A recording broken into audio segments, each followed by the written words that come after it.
ফুলবাড়ি ১৮ নম্বর word বগুড়ার অপরাধ সাম্রাজ্যের ভয়াল প্রতিচ্ছবি। বগুড়া শহরের ফুলবাড়ি ১৮ নম্বর ওয়ার্ডে জন্ম ও বিকাশ ঘটেছে এক ভয়াবহ অপরাধ সাম্রাজ্যের, যার কেন্দ্রে অবস্থান করছে কুখ্যাত সন্ত্রাসী জিতু সরকার। তার বিরুদ্ধে রয়েছে একের পর এক হত্যাকাণ্ড, মাদক কারবার, অবৈধ বালু ব্যবসা, চাঁদাবাজি, দখলবাজি, ছিনতাই সহ একাধিক ফৌজদারি অভিযোগ। সম্প্রতি আলোচিত ঘটনাটি হল মাত্র ১৪ বছরের এক কিশোরীকে বিয়ে করতে না পেরে জিতু ও তার বাহিনী নির্মমভাবে পিটিয়ে হত্যা করেছে এই কিশোরীর বাবাকে। এই ভয়াবহ হত্যাকাণ্ডের সঙ্গে সরাসরি জড়িত ছিল জিতু নিজে এবং তার একাধিক সহযোগী। এই মামলার ১৫ নম্বর আসামি ২ নম্বর ওয়ার্ড শ্রমিক দলের নেতা মানিক সরকার। সরাসরি হত্যাকাণ্ডে ব্যবহৃত লোহার রড ও লাঠিসোঁটা বহন করেছিল অটোচালক মোহাম্মদ শফিকুল ইসলাম ওরফে হাতি শফিকুল, পিতা মৃত উবে প্রাণ, ঠিকানা ফুলবাড়ি মধ্যপাড়া। মামলার ৬ নম্বর আসামি মোহাম্মদ মিঠু, সাং ফুলবাড়ি কারিগরপাড়া।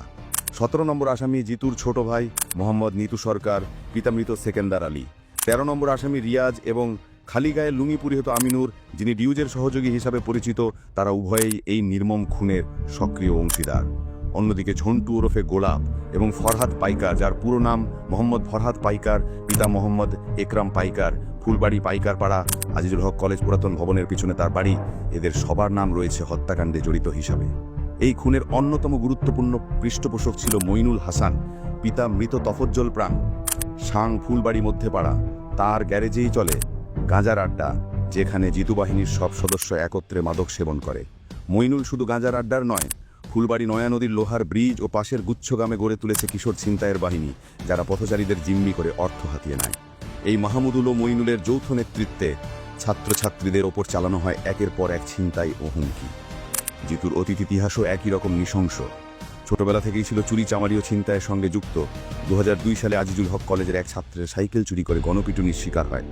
এরপর শুরু হয় দ্বন্দ্ব তৎকালীন ছাত্রলীগ নেতা জুয়েলের অনুসারী রবিউল ইসলামের সঙ্গে। ২০০৬ সালের ২৫শে রমজানে সেই রবিউল ইসলামকেই নির্মমভাবে হত্যা করে জিতু।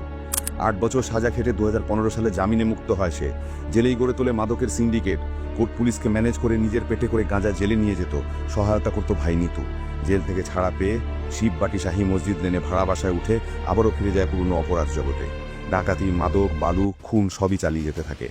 আওয়ামী লীগের শাসনামলে স্থানীয় কাউন্সিলর তরুণ চক্রবর্তীর হয়ে কাজ করত। যুবলীগের ৩ নম্বর ওয়ার্ডের সহসভাপতি এই তরুণের জমি জোর করে দখল করে। ২০২৪ সালের ৫ই আগস্ট আওয়ামী লীগ সরকার পতনের পর ফুলে ফেপে ওঠে জিতুর একছত্র আধিপত্য। এই ১০ মাসে সে গড়ে তোলে এক বিশাল ক্যাডার বাহিনী, যাদের মধ্যে রয়েছে ঝন্টু ওরফে গোলাপ, মিঠু, ফরহাদ, মিরু, নীরব, ছোট আশিক, শাহেদ, মইনুল, আমিনুর, রকি ওরফে সার্কিট, মতি, জহুরুল, রিয়াজ। এদের সবার বিরুদ্ধেই রয়েছে একাধিক হত্যা, মাদক, পর্নোগ্রাফি, ছিনতাই ও বালু মামলার অভিযোগ। মিরু ইয়াবা ও পর্নো আইনে ৪টি মামলার আসামি। শাহেদ নিপেন চন্দ্র নামক অটোচালক হত্যার সঙ্গে জড়িত, আরও ৩টি মামলায় আসামি। ছোট আশিক কটন মিল এলাকায় জোড়া খুনসহ 4টি মামলার আসামি। নীরব তার স্ত্রী শাহানাকে দিয়ে ইয়াবা বিক্রি করত। স্ত্রী রাজি না হওয়ায় 14/7/2024 সালে তাকে শ্বাসরোধে করে হত্যা করে আত্মহত্যা বলে চালিয়ে দেয়। এই সন্ত্রাসীদের হাত থেকে বগুড়াকে রক্ষা করতে হবে এখনই। শহরের নিরীহ নাগরিকরা শান্তি ও স্থিতিশীলতা চায়। মাদকের বিষে বিষে ওঠা একটি সমাজের এই ভয়ঙ্কর সিন্ডিকেটকে রুখে দিতে হলে সমাজের বিবেকবান মানুষদের এখনই মুখ খুলতে হবে। এই অপরাধ চক্রের বিরুদ্ধে প্রতিটি অবস্থান থেকে আওয়াজ তুলতে হবে, দাঁড়াতে হবে বুক চিতিয়ে। ঘুমিয়ে গেলে চলবে না, এখনই সময় জেগে ওঠার, বগুড়াকে বাঁচানোর।